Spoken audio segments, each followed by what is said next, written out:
take turns buying different craft spirits and making cocktails. Then Michael bought a little still and started bringing mason jars to our game nights, and things got really foggy for a while.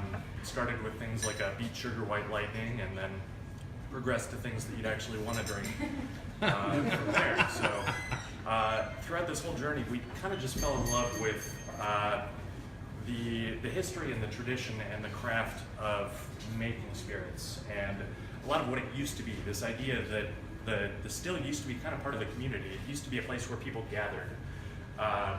It used to be the place where farmers would bring their extra crops, and they would sit around the still while the still is running and make the whiskey for the wedding that was going to be happening later that year. So it used to be this really communal thing, and then it turned into this big factory, black magic, corporate, cloak and dagger kind of thing, and it lost a lot of the soul of what it used to be.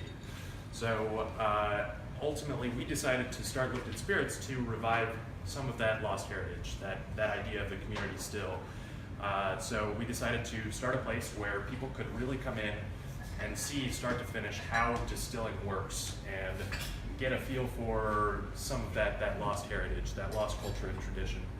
And so we are now located at 18th and Cherry down in the East Crossroads. Everything that we make comes from grain that's grown down in Wellsville, Kansas, about an hour from our door.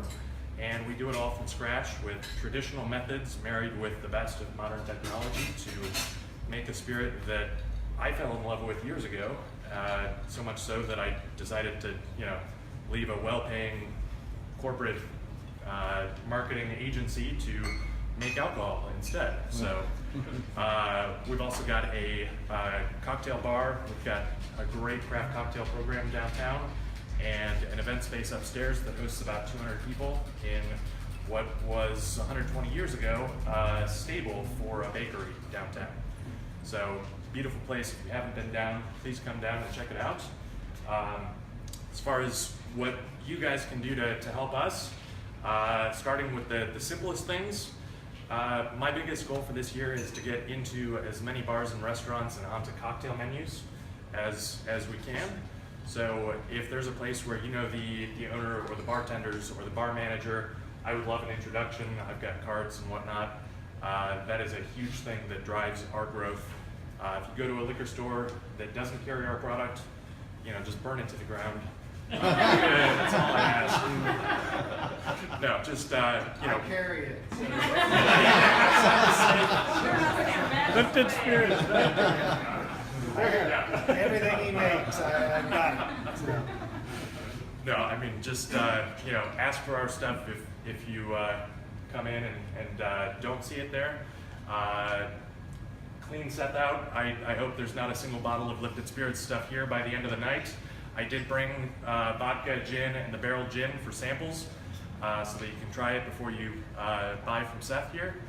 Come down and see us. I've got some postcards so you can bring those and know exactly where we are. We're also in the kind of the most difficult stage of starting a distillery, which is we're making whiskey and we're not able to sell it yet because it's not ready.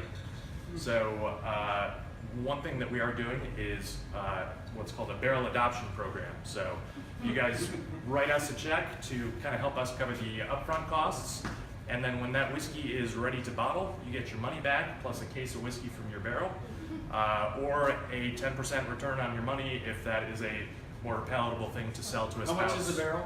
$2,600. So, yep, and then you get that money back plus a case of whiskey. How many are available?